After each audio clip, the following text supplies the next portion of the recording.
सो hi guys, आज इस topic में हम डायबिटीज़ के बारे में पढ़ेंगे। इंडिया में लगभग 11% लोगों को डायबिटीज़ होता है और पूरा all over the world around 10% लोगों को डायबिटीज़ है। कई लोग बहुत अच्छे से खाना खाते हैं, मतलब फ्रूट्स बहुत खाते हैं, डेट्स, ड्राई फ्रूट्स, सब्जियां बहुत खाते हैं, लेकिन फिर भी उन्हें डायबिटीज़ हो जाता है। तो एक्चुअली में डायबिटीज़ होता कैसे है और डायबिटीज़ के थ्रू हमारी बॉडी में क्या क्या चेंजेस होते हैं और हमारी बॉडी में कौन कौन सी बीमारियाँ और आ जाती है, हम इसमें ये भी देखेंगे कि अगर आपको डायबिटीज़ है तो आप इसको मिनिमाइज़ करने के लिए क्या कर सकते हो, और अगर आपको डायबिटीज़ नहीं है तो हम ऐसे कैसे इंश्योर कर सकते हैं कि हमें कभी डायबिटीज़ ना हो। ठीक है, आपकी ईटिंग हैबिट ये डिसाइड करती है कि आपको डायबिटीज़ या कैंसर ऐसी चीज़ें होंगी या नहीं होंगी। कई लोग ये मानते हैं कि ये जेनेटिक होता है डायबिटीज़, पर जेनेटिक जो हमारा डीएनए होता है कि जेनेटिकली हमें डायबिटीज़ हो जाए, इसके चांसेस बहुत कम होते हैं रादर देन इसका मेन चांस हमारा ईटिंग हैबिट से रिलेटेड होता है। तो इस सेशन में हम यही चीज़ देखने की कोशिश करेंगे, तो प्लीज़ इसको लास्ट तक देखो, और अगर आपका कोई क्वेश्चन होगा तो आप उसमें एंड में क्वेश्चन पूछ सकते हैं। तो सबसे पहले ना हमें जानना पड़ेगा कि ग्लूकोज होता क्या है। ये सब एनर्जी का सोर्स ग्लूकोज से स्टार्ट होता है। ठीक है, तो सबसे पहले बहुत पहले जब धरती बनी थी तो ये धरती पूरी पानी से भरी हुई थी। ठीक है, और इस पानी में एक सिंगल सेल का ऑर्गेनिज्म पनपा। जब वो सिंगल सेल का ऑर्गेनिज्म पनपा तो वो 2 सेल में टूट गया, 2 से 4 सेल बनी, 4 से 8 सेल बनी, ऐसे करते करते और इन्हीं के परम्यूटेशन कॉम्बिनेशन से मल्टी सेल ऑर्गेनिज्म बनते गए। ठीक है, और ऐसे बहुत सारे हिट एंड ट्रायल के बाद, बहुत सारे प्रैक्टिसेस के बाद एक पौधा मिट्टी से निकला। जब वो पौधा मिट्टी से निकला तो वो पौधा धीरे धीरे बड़ा होने लग गया। अब पहले हमारा अजम्पशन था कि वो जो पौधा ये बड़ा हुआ है, इसका जो मेन फूड का सोर्स है वो मिट्टी है। ठीक है, तो एक साइंटिस्ट था, उसने ये एक विलो एक्सपेरिमेंट के थ्रू हमें बताया था कि उसका एक्चुअल में जो सोर्स है वो मिट्टी नहीं है। ठीक है, पौधा क्या करता है, पौधा हवा और मिट्टी से पानी और या सनलाइट, ये तीनों को लेता है और एक केमिकल प्रोसेस करता है जिसको फोटोसिंथेसिस बोलते हैं, और इसके थ्रू वो ग्लूकोज का मॉलिक्यूल बनाता है। ठीक है, तो एक्चुअल में जो एनर्जी है वो ग्लूकोज मॉलिक्यूल से आएगी, क्योंकि जब वो फोटोसिंथेसिस करेगा तो उससे ग्लूकोज मॉलिक्यूल ही बनेगा। पर ग्लूकोज मॉलिक्यूल की एक प्रॉब्लम है। वो प्रॉब्लम ये है कि जब वो आपकी बॉडी में आता है या वो पेड़ उसे बना देता है तो वो उसी टाइम पे एनर्जी में कन्वर्ट हो जाता है, मतलब कि आप उसे स्टोर करके नहीं रख सकते। ठीक है, तो पौधा जो होता है उसने एक ट्रिक अपनाई। उसने क्या करा, वो ग्लूकोज मॉलिक्यूल को लिया और उसको एक एंजाइम से चिपका दिया, और उसको चिपका के, जैसे ग्लूकोज मॉलिक्यूल है ये फ्री पार्टिकल्स हैं, ठीक है, फ्री मॉलिक्यूल्स हैं, तो इसको इसने एक एंजाइम से चिपका दिया और एक चेन बना दी इसकी। ठीक है, और ये चेन को वो ज़्यादातर अपनी रूट्स में सेव करता है। ठीक है, पर इसका मतलब ये नहीं है कि सिर्फ रूट्स में ये स्टार्च होता है। तो स्टार्च एक्चुअल में एक एंजाइम के थ्रू ग्लूकोज मॉलिक्यूल को चिपका के स्टोर करके रखा हुआ है ताकि इसको बाद में यूज़ कर सकते हैं। तो पेड़ ज़्यादातर इसको अपनी जड़ में रखता है। ठीक है, ये अपने उसके मतलब पत्तों में भी मिलता है वैसे, और तने में भी मिलता है। ठीक है, अब उसके बाद हमने देख लिया ग्लूकोज स्टार्च का मीनिंग क्या है। स्टार्च वो क्यों बना रखा उसने, क्योंकि जब रात होगी तो उस टाइम पे सनलाइट नहीं होगी, सनलाइट नहीं होगी तो उस टाइम पे उसको खाना बनाने का कोई सोर्स चाहिए। ठीक है, तो इसलिए उसने सेव करके रखा हुआ है। अब इसी तरह वो एक एंजाइम को और यूज़ करके एक और चीज़ बनाता है जिसको बोलते हैं फाइबर, जो पेड़ के maximum most of the time पेड़ के तने में होता है। ठीक है, उसके फ्रूट में भी मिलता है, उसकी पत्तियों में भी मिलता है, पर तने में होता है। ठीक है, और इस तने से ही हम पेपर भी बनाते हैं। ठीक है, ये इजिप्शियन लोगों ने सबसे पहले करा था कि पेड़ के तने से वो पेपर बनाना, वो एक्चुअल में फाइबर का यूज़ करके ही करा था। ठीक है, अब इस फाइबर की खास बात ये है जो इस तने में है, हमारी बॉडी ना फाइबर को डिजोल्व नहीं कर सकती, मतलब कि ये स्टार्च जब हमारी बॉडी में जाएगा तो ये एक अल्फा एमिलेस एंजाइम होता है जो हमारी जीभ में भी होता है कि अगर आप फ्रूट को ज़्यादा मतलब फूड को ज़्यादा चबाते रहोगे तो उस एंजाइम के थ्रू ये स्टार्च टूट के ग्लूकोज में कन्वर्ट हो जाएगा और हमें एनर्जी मिल जाएगी। ठीक है, लेकिन ये ना फाइबर के लिए पॉसिबल नहीं है। जो भी चीज़ें फाइबर जिसमें फाइबर रिच होती हैं, फाइबर अगर आपकी बॉडी में जाएगा तो आपकी बॉडी में कोई ऐसा एंजाइम नहीं है कि फाइबर को तोड़ के दोबारा से ग्लूकोज बना दे, जबकि जो फाइबर बना है वो ग्लूकोज के थ्रू ही बना है। ठीक है, अब एक चौथी चीज़ होती है, पेड़ अपने रिप्रोडक्शन को बनाए रखने के लिए, ठीक है, पेड़ ने एक और ज़बरदस्त चीज़ करी। पेड़ ने क्या करा, ग्लूकोज का एक और कॉम्बिनेशन बनाया जिसको हम फ्रक्टोज बोलते हैं। वो और टाइटर स्पेस में ग्लूकोज होता है जिसकी वजह से फ्रक्टोज बहुत मीठा होता है। ठीक है, तो फ्रक्टोज मैक्सिमम टाइम जो पेड़ के फ्रूट में पाया जाता है। ठीक है, और उस फ्रूट के अंदर पेड़ क्या करता है, अपने बीज, अपनी गुठलियों को छुपा देता है। और क्यों करता है वो? क्योंकि जो भी जानवर उसको खाएगा, उसको खा के वो गुठली और बीज को डाइजेस्ट नहीं कर पाएगा, जिसकी वजह से जहाँ पर वो डंप करेगा तो डंप करके वहाँ पर पेड़ दोबारा उग जाएगा। तो ये पेड़ ने अपने रिप्रोडक्शन को बनाने के लिए कि उसकी जनरेशन चलती जाए, इसलिए उसने ऐसा किया था। अब ऐसा भी है कि जो फ्रूट मीठा होता है ना, जो भी चीज़ मीठे है वो हमें बहुत अट्रैक्ट करती है। ऐसा क्यों है कि हमारी टंग इस चीज़ के लिए बनी हुई है, ठीक है, कि हमें मीठा बहुत पसंद होता है। वो इसलिए है क्योंकि पुराने टाइम पे जब स्टोन एज में इंसान जंगलों में रहता था तो उस टाइम पे ऐसी बहुत कम चीज़ें थी जो मीठी भी होती थी और जहरीली भी थी, ठीक है। तो इस वजह से हमें मीठा बहुत पसंद है। उस टाइम पे हम मीठे को बिना देखे ही खा लेते थे और आज तक हम मीठे को ऐसे ही खाते हैं, ठीक है। लेकिन ये याद रखने वाली बात है कि जो फ्रूट है उसमें ग्लूकोज का मॉलिक्यूल, मतलब ग्लूकोज का और टाइटर स्पेस वाला मॉलिक्यूल है जो ग्लूकोज से भी ज़्यादा मीठा होता है, जिसको फ्रक्टोज बोलते हैं। और फ्रक्टोज भी एक्चुअल में ग्लूकोज में कन्वर्ट हो जाता है, ठीक है। अब ये तो हमने ये समझा कि पेड़ 3 चीज़ें बना रहा है हमारे लिए, एक स्टार्च, एक फाइबर और एक फ्रक्टोज, और यही हम यहाँ पर देख रहे हैं। तो एक्चुअल में स्टार्च और जो ये इस शुगर को फ्रक्टोज ही बोल दो, और जो फाइबर है, ये तीनों के तीनों भाई हैं ग्लूकोज के, एक किस्म से सिबलिंग है सारे के सारे, क्योंकि सब ग्लूकोज के थ्रू ही बने हैं। और ग्लूकोज कहाँ से आया? वो सनलाइट से आया, पेड़ ने सनलाइट के थ्रू बनाया हो। अब जो फाइबर होता है ना, फाइबर के लिए आप एक एक्सपेरिमेंट करके देख सकते हैं। जैसे कि ये स्ट्रॉबेरी है, ठीक है, इस स्ट्रॉबेरी में फाइबर होता है, ठीक है। इस स्ट्रॉबेरी को आप फ्रीज़र में डीप फ्रीज कर दो और 12 घंटे के लिए इसको फ्रीज़र में छोड़ दो, तो उसके बाद ना आप ये देखोगे ये पल्पी टाइप की होगी, मुशी टाइप की हो जाएगी। ऐसा क्यों होता है? क्योंकि जो इसका स्ट्रक्चर है ना, वो इसका स्ट्रक्चर मेंटेन्ड है फाइबर के थ्रू। ये पेड़ का जो ये तना होता है ये फाइबर के थ्रू बना हुआ है, ठीक है। ऐसे ही इसका भी जो स्ट्रक्चर है वो फाइबर के थ्रू मेंटेन्ड है। तो जब इसको आप एक्सट्रीम फ्रीजर कंडीशन में रखते हो तो फाइबर टूट जाता है। जब फाइबर टूट जाता है तो इसका स्ट्रक्चर टूट जाता है, इस तरह से डिस्ट्रॉय हो जाता है, ठीक है। तो ये हमें ये दिखाता है। अब इसके लिए जैसे हम बहुत बार सुनते हैं कि प्रोसेस फूड मत खाओ, ठीक है, जैसे ब्रेड होती है, ये चीज़ें ज़्यादा मत खाओ। अब क्यों मत खाओ? देखो, जो पहले ना क्या बोलते हैं, नेचर में कोई भी बीज मिलता है, कोई भी, जैसे गेहूं का दाना हो गया, कोई भी हो गया, ये ना फाइबर रिच होते थे। लेकिन इन्होंने क्या करा, इसका म्यूटेशन करके ना इसमें से फाइबर का पार्ट हटा दिया और फाइबर को कम कर दिया, स्टार्च को बढ़ा दिया। अब मैंने क्या बताया था, जो स्टार्च है वो ग्लूकोज में बहुत इजीली कन्वर्ट हो जाता है, क्योंकि एक एंजाइम होता है अल्फा एमिलेज, वो हमारी बॉडी की जीभ में ही होता है। तो डायरेक्टली हम आराम से स्टार्च को ना डायरेक्टली ग्लूकोज में कन्वर्ट कर सकते हैं और इंस्टेंट एनर्जी पा सकते हैं।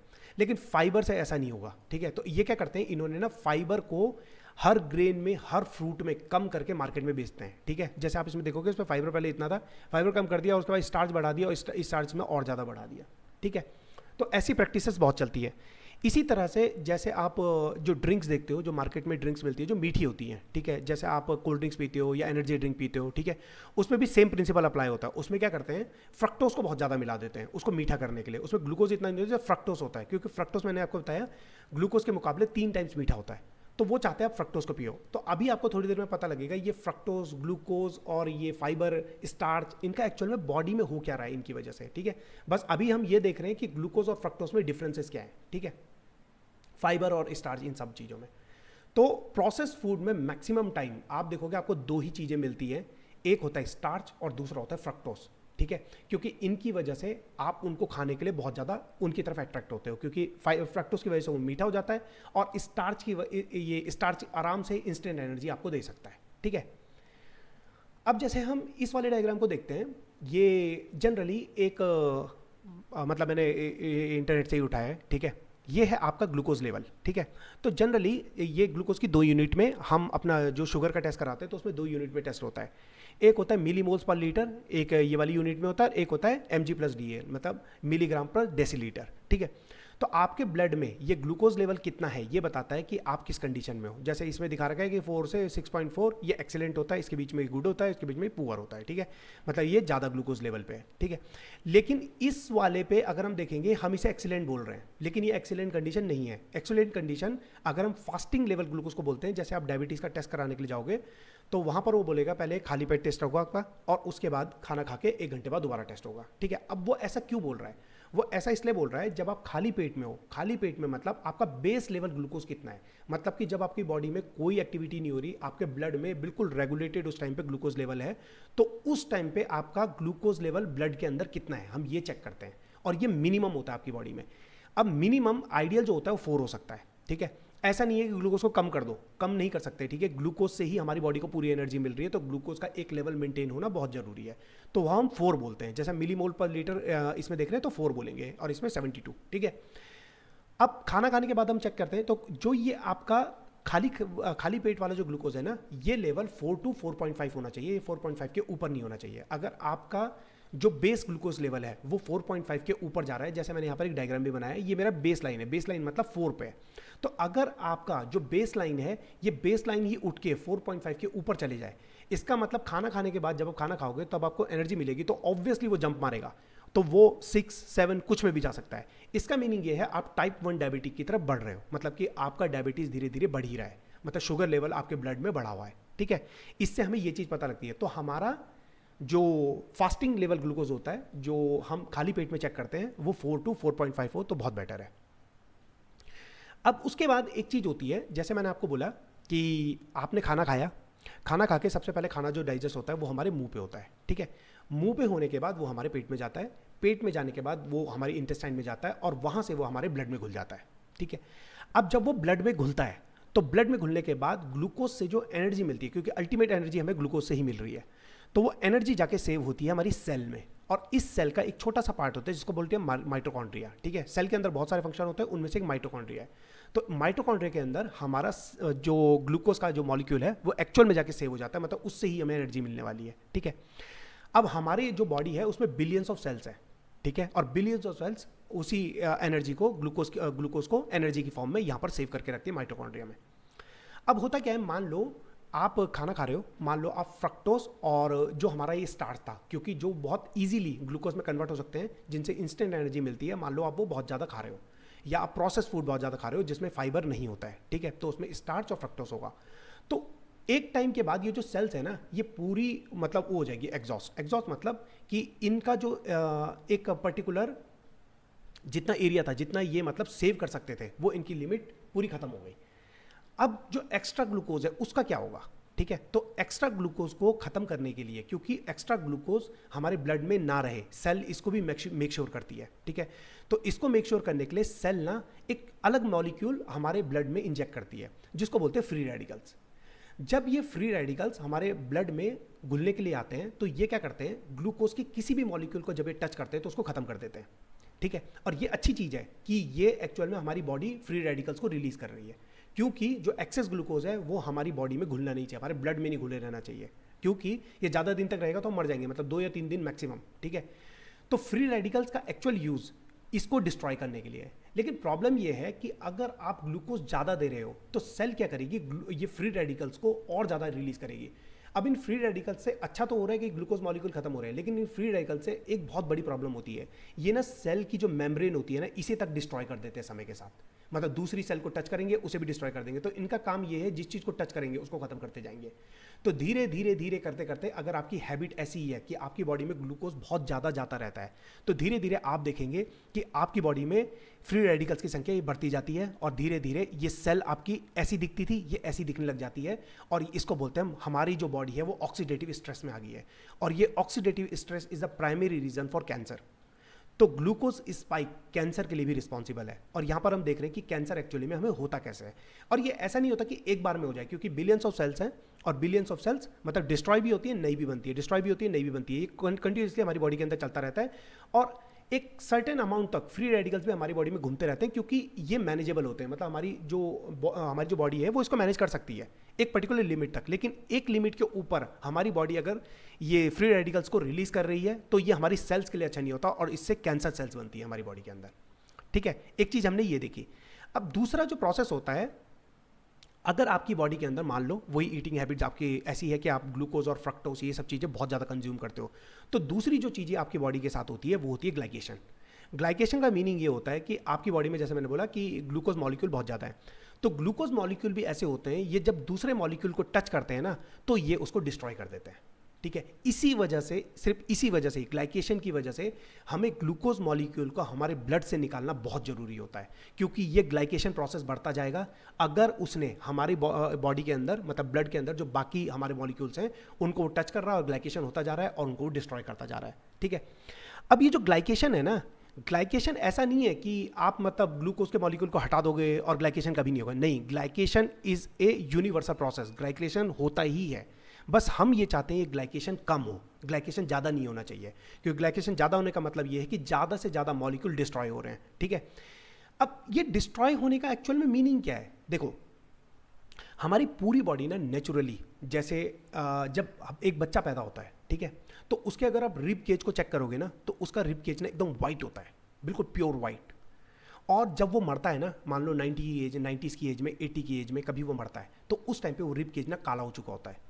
वो जो वाइट से काले की तरफ गया है, ये ऐसा नहीं हुआ है एक दिन में हुआ है, इट्स ए यूनिवर्सल प्रोसेस जो कि होते रहेगा। इसी ग्लाइकेशन की वजह से हम मरते हैं, क्योंकि हमें ग्लूकोज की जरूरत तो है ही है, ग्लूकोज से एनर्जी मिलेगी, लेकिन ग्लूकोज की वजह से ही ग्लाइकेशन होता है, और जिसकी वजह से एक ना एक टाइम बाद हमारी बॉडी डिस्ट्रॉय हो ही जाएगी, ठीक है।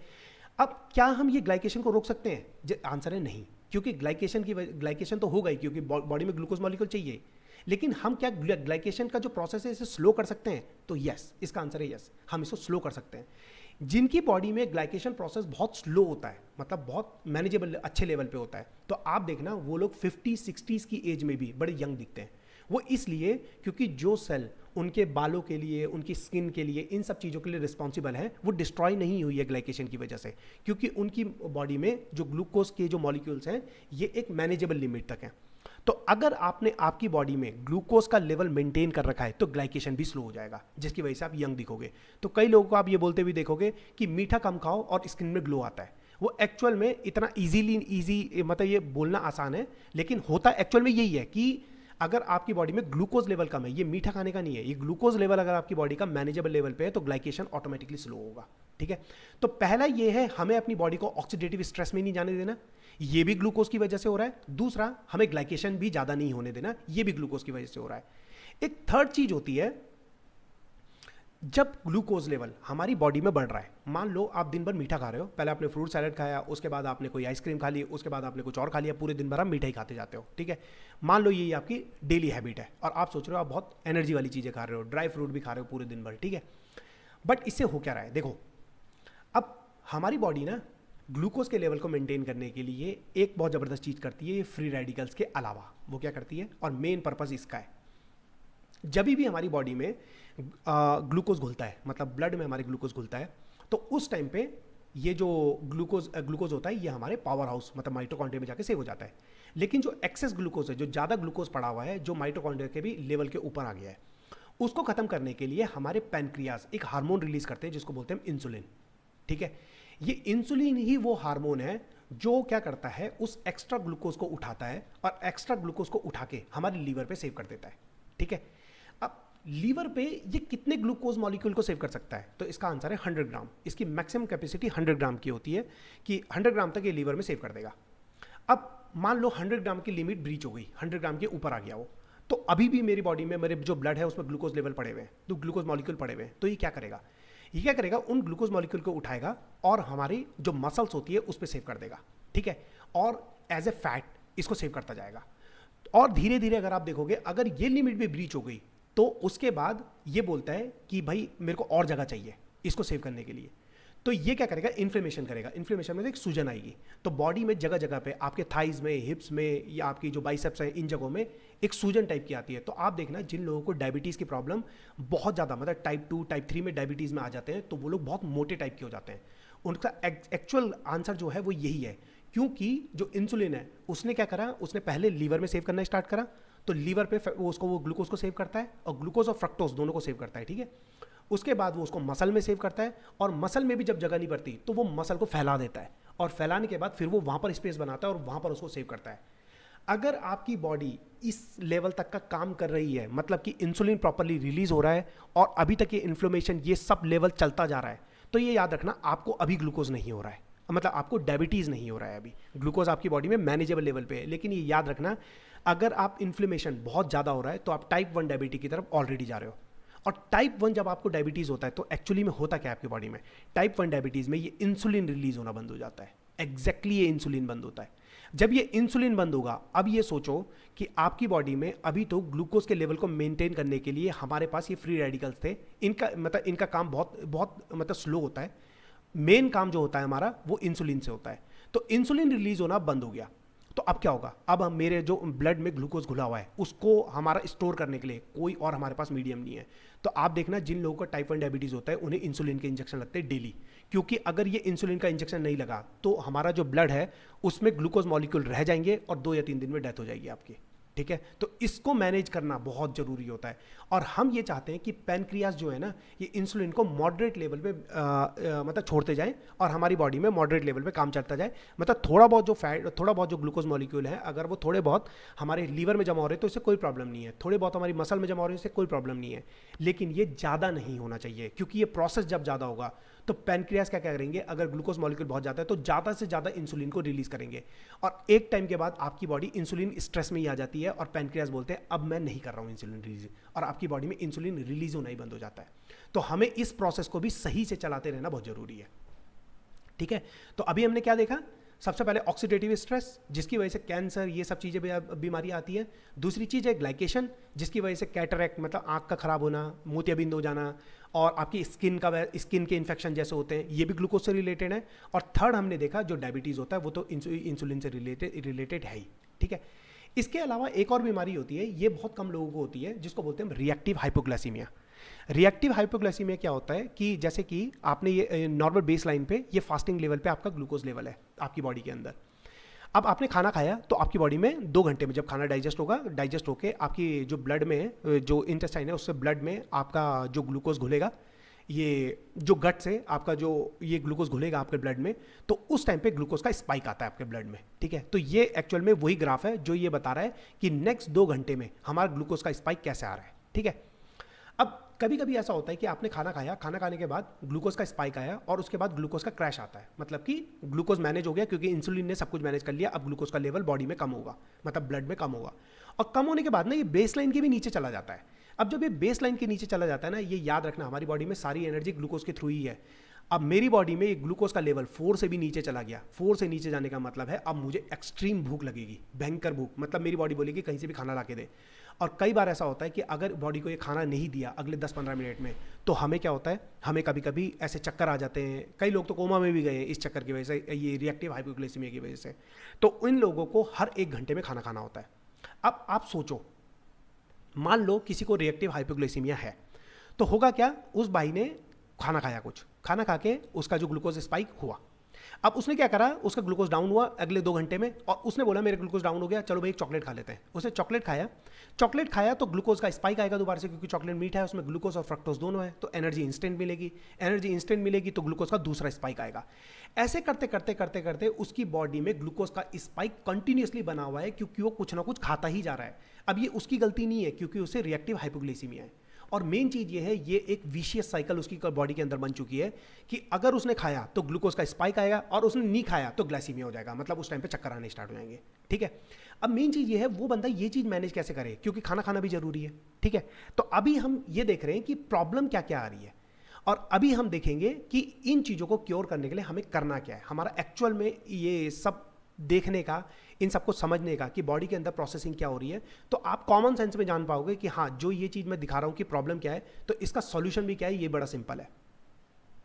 इसका सॉल्यूशन ये नहीं है कि आप चॉकलेट खाना, मीठा खाना, ये सब चीज़ें छोड़ दो। ठीक है, हमें उसकी क्रेविंग भी आती है तो हम खाते हैं, ठीक है, लेकिन उसका एक टाइम होता है, वही मैं आपको बताऊंगा।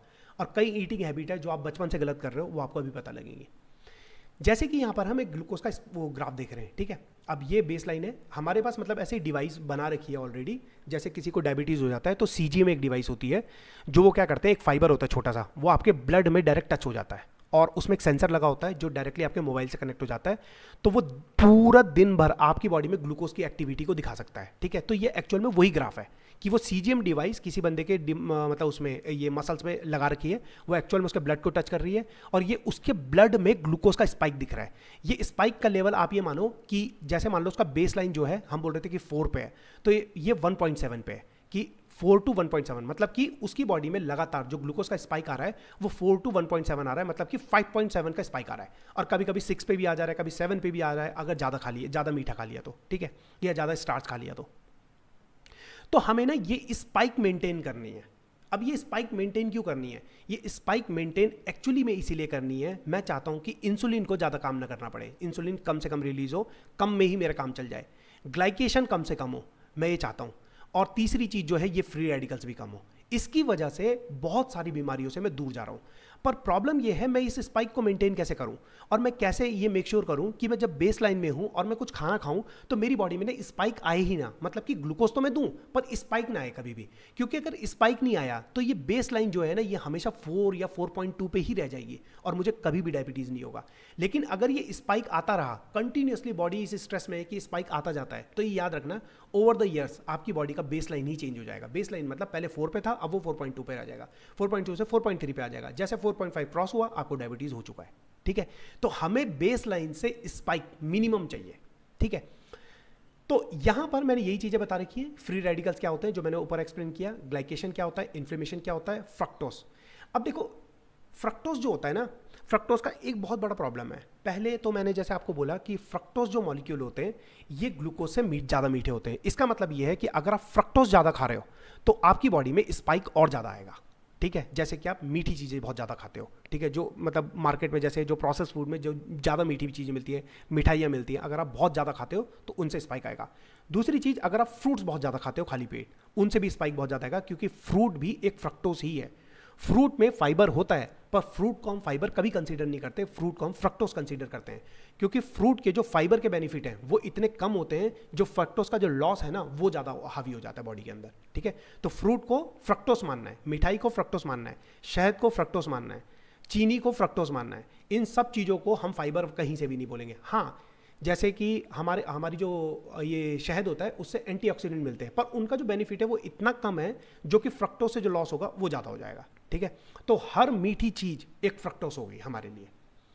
तो यहाँ पर हम यही चीज़ देख रहे हैं कि फ्रक्टोज जो एक दूसरी प्रॉब्लम ये है फ्रक्टोज की, जैसे ग्लूकोज के लिए मैंने बोला सीजीएम डिवाइस बनी हुई है, तो सीजीएम का जो लेवल है वो हम डायरेक्टली देखते जा रहे हैं। ठीक है, तो वो मुझे दिख रहा है कि भाई मेरे बॉडी में ग्लूकोज कितना बढ़ रहा है। फ्रक्टोज का मेरे पास कोई मॉनिटर नहीं है आज तक, मतलब फ्रक्टोज का मॉनिटर नहीं बना है। तो आपकी बॉडी में फ्रक्टोज कितना घुल रहा है, कितने डैमेज हो रहा है उससे बॉडी में, यह आप पता नहीं लगा सकते।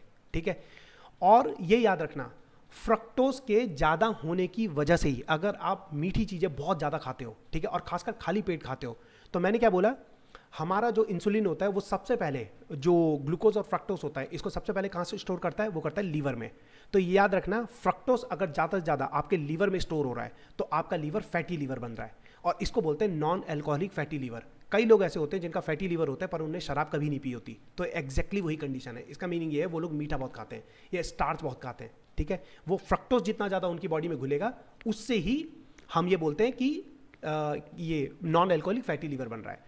फ्रक्टोज से दूसरी चीज़ और होती है जो हमारा जैसे बॉडी में जो कोलेस्ट्रॉल का लेवल होता है ये भी फ्रक्टोज डिपेंडेंट होता है। अगर आपकी जो ब्लड है उसमें फ्रक्टोज बहुत ज़्यादा है तो उसकी वजह से ये जो आपका जो टेस्ट होता है जिसमें एलडीएल बोलते हैं, एलडीएल प्रोफाइल कितनी है जब कोलेस्ट्रॉल का टेस्ट होता है लिपिड प्रोफाइल में, ठीक है, तो उसमें जो एलडीएल होता है वो बैड कोलेस्ट्रॉल, जो बैड कोलेस्ट्रॉल है वो एक्चुअल में फ्रक्टोज ही है। ठीक है, तो फ्रक्टोज को आपको बहुत मैनेज करके चलना है, जितना ध्यान आपको स्टार्च और ग्लूकोज में नहीं देना है उतना ज़्यादा, उससे ज़्यादा ध्यान आपको फ्रक्टोज पे देना है। ठीक है, दूसरी चीज एक और चीज होती है लिपिन और गिरलिन। देखो ये दो ऐसे हार्मोन है, लिपिन वो हार्मोन होता है, ये लिप्टिन ये वो हार्मोन होता है जब हम कुछ खाना खाते हैं तो ये हार्मोन रिलीज होता है और ये बताता है भाई हो गया, बॉडी फुल हो गई, अब नहीं खाना। और ग्रेलिन वो हार्मोन होता है कि वो बोलता है कि भाई अब भूख लग रही है। तो ये दो हार्मोन के बेसिस पे हमें भूख लगती है और हम ये बोलते हैं कि अब मैं नहीं खा रहा हूँ। ठीक है, जब ग्लूकोज स्पाइक बहुत ज़्यादा बढ़ते जाते हैं तो ये याद रखना ये जो लिप्टिन प्रोफाइल, ये जो लिप्टिन हार्मोन होता है ये काम करना बंद कर देता है। जब ये लिप्टिन काम करना बंद कर देता है तो इसका मीनिंग ये है मेरी बॉडी को ये पता ही नहीं है कि फुल कब होना है, तो मेरी बॉडी में ग्रेलिन हार्मोन बहुत ज़्यादा सीरियस उसमें चलता है, जिसकी वजह से मुझे भूख ज़्यादा लगती है। और जब भूख ज़्यादा लगती है तो मैं और ग्लूकोज लेता हूँ और ग्लूकोज से और प्रॉब्लम आती है, फिर मैं और ग्लूकोज लेता हूँ, तो एक किस्म से एक साइकिल बन जाती है लिप्टिन के खराब होने की वजह से। तो ग्लूकोज की हायर स्पाइक इन दोनों को भी डैमेज करती है। एक और होता है पुअर स्लीप। कई बार आपके साथ ऐसा हुआ होगा कि आप सो रखे होंगे, तो सोते हुए ऐसा होता है कि आपको 2 या 3 बजे, जैसे आप रात को सो गए 10-11 बजे आपने खाना खाया, उसके बाद आप सो गए, तो 2-3 बजे आपको ऐसा होता है कि आप एकदम झटके से उठते हो। ये झटका ना, पता क्या होता है, ये झटका यही होता है कि आपका बॉडी में आपने कुछ मीठा खाया था, मीठा खा के ग्लूकोज का स्पाइक आया 2-3 घंटे बाद, 1-2 घंटे बाद, और उसके बाद ना ये क्रैश हो रहा है। जब ये ग्लूकोज का क्रैश होता है ना, इस टाइम पे हमारी बॉडी एकदम से वो झटका देती है। तो वो सोते हुए आपको जो होता है वो एक्चुअल में झटके से होता है, सपने की वजह से नहीं होता ज़्यादातर। ठीक है, एक जेस्टिटेशनल डायबिटीज़ होती है, ये एक्चुअल में प्रेगनेंसी के टाइम में होती है और ये भी इंसुलिन से रिलेटेड है, क्योंकि जब कोई लेडी प्रेग्नेंट होती है तो बेबी को प्रोटेक्ट करने के लिए उस टाइम पे इंसुलिन बहुत ज़्यादा रिलीज होता है, ठीक है, और हमें इंसुलिन को मैनेज करना होता है। तो उस टाइम पे जिस लड़की को पहले से ही डायबिटीज़ है, जिसकी बॉडी में पहले से इंसुलिन का प्रॉब्लम है, उस टाइम पे ये प्रॉब्लम बहुत बड़ी प्रॉब्लम बन जाती है, ठीक है। तो हमने जैसे देखा non alcoholic fatty liver, heart disease, gut issues, cancer risk, Alzheimer's, ये सब रिलेटेड होते हैं ग्लूकोज की स्पाइक से। अगर आपने ये ग्लूकोज की स्पाइक को मेंटेन कर लिया अपनी बॉडी में, ये ग्लूकोज का स्पाइक ऐसा है कि स्पाइक कभी ज़्यादा जा ही नहीं रहा है, तो आप इन सारी बीमारियों के चांसेस बहुत कम कर दे रहे हो अपनी बॉडी में, ठीक है। अब हम ये समझेंगे कि स्पाइक कम कैसे करना है। देखो, आपको मैंने शुरू में बताया था कि जो ग्लूकोज से स्टार्च बनता है, स्टार्च को वो इसलिए सेव करता है कि बाद में उसे ग्लूकोज बना सके। और अल्फा एमिलेज एक हमारे पास हार्मोन होता है, ये क्या बोलते हैं, एंजाइम होता है, सॉरी हार्मोन नहीं एंजाइम होता है, जो एंजाइम होता है जिससे हम स्टार्च से दोबारा ग्लूकोज आराम से बना सकते हैं। तो ये तो आराम से ग्लूकोज में कन्वर्ट हो सकता है। फ्रक्टोज भी बहुत इजीली ग्लूकोज में कन्वर्ट हो जाता है। और फ्रक्टोज का सबसे बड़ा प्रॉब्लम क्या है कि ग्लूकोज टाइटर स्पेस में होता है, तो और मीठा होता है ये, ठीक है, तो ये तो और ज़्यादा डैमेजिंग है। फाइबर की मेन चीज़ ये है कि हमारे पास ऐसा कोई एंजाइम नहीं है जो फाइबर को ग्लूकोज में कन्वर्ट कर सके। मतलब कि अगर आप फाइबर खाओगे तो ग्लूकोज मॉलिक्यूल नहीं बनेंगे बॉडी में, ठीक है, मतलब वो ब्लड में नहीं घुलेगा। तो क्या फाइबर का कोई यूज़ नहीं है क्योंकि एक्चुअल एनर्जी तो ग्लूकोज से ही मिलने वाली है? नहीं, ऐसा नहीं है। फाइबर का एक बहुत इंपॉर्टेंट यूज़ है, दो इंपॉर्टेंट यूज़ आपको बताता हूँ। यहाँ पर देखो, इस वाले में हम इस ग्राफ को देखते हैं।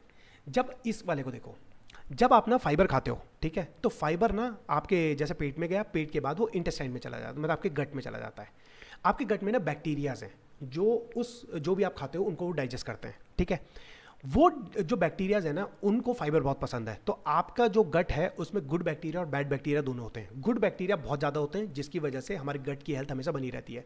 अगर बैड बैक्टीरिया बढ़ गए तो उस टाइम पे आपको डाइजेशन की, इन चीज़ों की बहुत ज़्यादा प्रॉब्लम आ जाती है समय के साथ। तो हमें गुड बैक्टीरिया को मेंटेन करना है। गुड बैक्टीरिया लव्स फाइबर, तो उनको फाइबर बहुत पसंद है, पहली चीज़, तो उससे उनकी हेल्थ बनती है। सेकेंड जो मोस्ट इंपॉर्टेंट चीज़ है जिसके लिए ये सेशन बनाया गया है वो फाइबर के लिए है। देखो, अगर आप फाइबर खाते हो, ये एक सिंक है, राइट, आपने फाइबर खा लिया, तो फाइबर का मैंने क्या बोला कि फाइबर कभी भी ब्लड में नहीं घुलेगा डायरेक्टली, वो घुलता ही नहीं है क्योंकि उसको तोड़ने के लिए एंजाइम है ही नहीं हमारे पास। तो फाइबर क्या करता है, ये ना हमारी गट में ना एक ब्लॉकेज टाइप का बना देता है, अटक जाता है, मतलब पेस्ट बन के उसके जो इंटेस्टाइन है उसमें, मतलब क्या होता है, एक पेस्ट बन के वो फंस जाता है। जब ये फंस जाता है ना, अब इसके बाद अगर आपने कोई चीज़ खाई, मान लो आपने फ्रक्टोज खाया या ग्लूकोज खाया, स्टार्च खाया, तो उनको ना डायरेक्टली ब्लड में घुलने का कोई तरीका नहीं है, ठीक है। वो ब्लड में ना उस फाइबर के ब्लॉकेज की वजह से बहुत धीरे धीरे घुलेंगे, जिसकी वजह से हमारे ब्लड में ग्लूकोज का स्पाइक कभी नहीं आएगा। तो ये याद रखना, अगर आपको कभी भी ऐसा चाहिए कि आपकी बॉडी में ग्लूकोज बहुत ज़्यादा नहीं मिले, मतलब ग्लूकोज का स्पाइक कभी ना आए, तो ऑलवेज ईट फाइबर फर्स्ट। ये थंब रूल है, ये याद रख लो मंत्रा, कि कभी सुबह शाम दिन रात कभी भी जब आप खाना खाने बैठते हो, मेन कोर्स से पहले या कुछ मीठा खाने से पहले आपको फाइबर जरूर खाना है, ठीक है। अब जैसे कि ये एक एग्जांपल है, ठीक है। इस एग्जांपल में देखो कि मैंने क्या करा, सबसे पहले फ्राइज खाए। फ्राइज किससे बनती है? आलू से। आलू में क्या होता है, स्टार्च ज़्यादा होता है। स्टार्च क्या इजीली ग्लूकोज बन सकता है, तो यहाँ अल्फा एमिलेज सीधे बना देता है उसको, ठीक है। तो यहाँ पर मैंने फ्राइज खाए तो 2 घंटे में वो डाइजेस्ट होगा, डाइजेस्ट होकर मेरी बॉडी में ग्लूकोज का स्पाइक आ रहा है डायरेक्टली, ठीक है। लेकिन अगर मैंने सलाद पहले खा रखा है और सलाद खा के मेरे इंटेस्टाइन में जाके, मतलब मेरे गट में जाके वहाँ पर सलाद फंस चुका है, उसका पेस्ट फंस चुका है, अब अगर मैं फ्राइज खाता हूँ तो फ्राइज का जो स्पाइक है ना वो इतना ज़्यादा नहीं आएगा जितना स्पाइक यहाँ पर आ रहा है। तो किसी भी स्पाइक को मैं फाइबर के थ्रू रोक सकता हूँ। इसी वजह से हमेशा बोला जाता है कि खाने के साथ सलाद जरूर खाओ, खाने के साथ नहीं, खाने के पहले। हमेशा ये हैबिट बना लो कि खाने के, जब भी आप खाना खाने वाले हो, खाना खाने के आधे घंटे के बीच में, खाना खाने के पहले आधे घंटे के बीच में आप सलाद कितना भी खा सकते हो, ठीक है। और इसकी कोई लिमिट नहीं है कि आपको सलाद कितना खाना चाहिए, सलाद कितना भी खा सकते हो। सलाद मतलब फाइबर, मैं यहाँ पर फ्रूट सैलेड की बात नहीं कर रहा हूँ, क्योंकि मैंने आपको पहले ही बोला फ्रूट को हम फाइबर कंसीडर नहीं करेंगे, क्योंकि फ्रूट में उतना फाइबर नहीं होता जितना फ्रक्टोस होता है।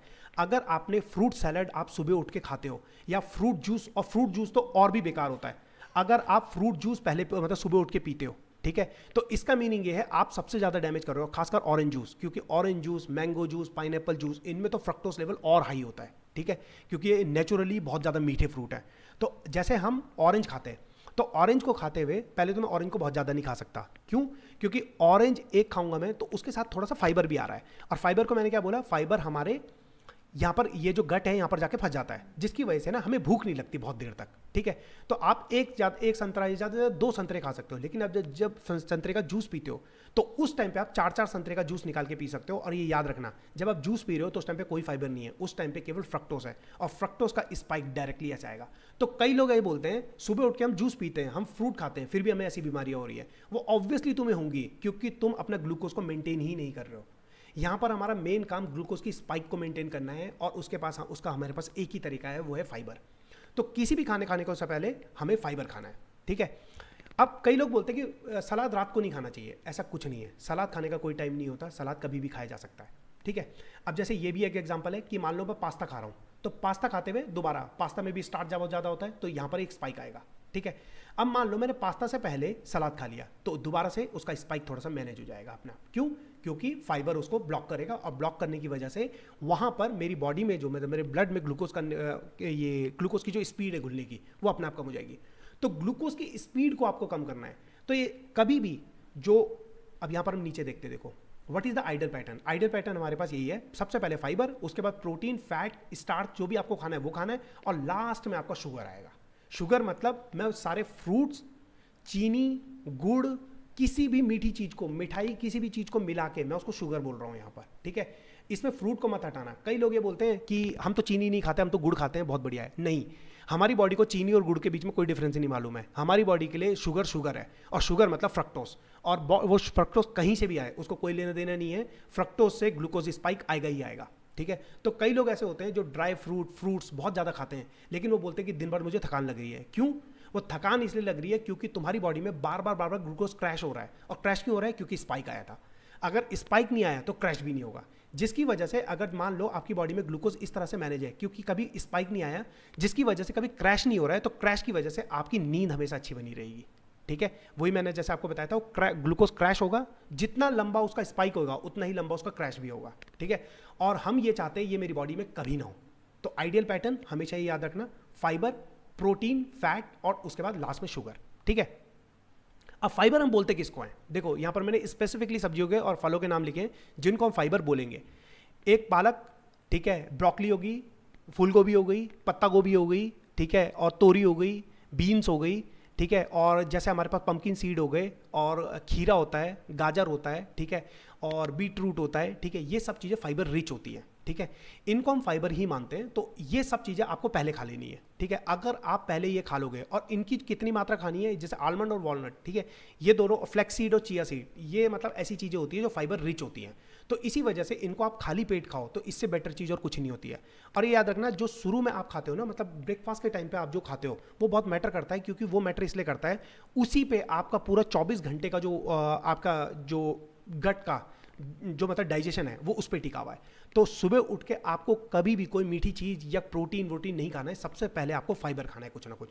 और फाइबर के लिए आप कुछ भी सैलेड यूज़ कर सकते हो, या मतलब जो स्प्राउट्स बनाते हैं हम, ये तो बहुत अच्छी चीज़ है। ये सारी की सारी आप मतलब नोट करके रख सकते हैं कि ये सब फाइबर का सोर्स है, ठीक है। दूसरा होता है प्रोटीन। अब प्रोटीन में जैसे एग्स हो गया, चिकन ब्रेस्ट, ये सब हो गया, तो मैंने क्या बोला, फाइबर खाना है। फाइबर के इमीडिएटली बाद मतलब 5 मिनट बाद, 10 मिनट बाद, 15 मिनट बाद कभी भी खा सकते हो। हाँ, 2 घंटे बाद मत खाओ, मतलब कि आपने ये पहले सलाद खा लिया, उसके 2 घंटे बाद खा रहे हो। क्यों? क्योंकि 2 घंटे में तो जो मैंने सलाद खाया था वही डाइजेस्ट हो चुका होगा, मतलब वो पार हो चुका होगा मेरे गट से, तो उसका कोई फायदा नहीं है। मतलब अगर आप उसके बाद प्रोटीन खा रहे हो, मतलब उसके आधे घंटे बाद, आधे घंटे के बीच में कभी भी आप मतलब जो आपका मेन कोर्स है जिसमें प्रोटीन, फैट, स्टार्च कुछ भी होता है, वो चीज़ें खा सकते हो। और थर्ड है मेरा लास्ट, शुगर। तो शुगर में जैसे मैं देखूंगा, sugar, jaggery, honey, sweet, soft drinks, हलवा, गाजर, ये सब कुछ, मैंगो, चीकू, जो नेचुरली मीठे फ्रूट होते हैं, सबको मैं शुगर की श्रेणी में रख रहा हूँ, ठीक है। तो इसको मेरे को लास्ट में रखना है हमेशा, हमेशा ये याद रखना, ऑलवेज ईट शुगर लास्ट। मैं ये नहीं बोल रहा हूँ शुगर नहीं खाना है हमें, शुगर थोड़ा बहुत खा सकते हैं हम, ठीक है, क्योंकि हमें अच्छा ही लगता है, राइट, मीठा खाना। तो खाना खाने के एंड में हमेशा शुगर खाओ।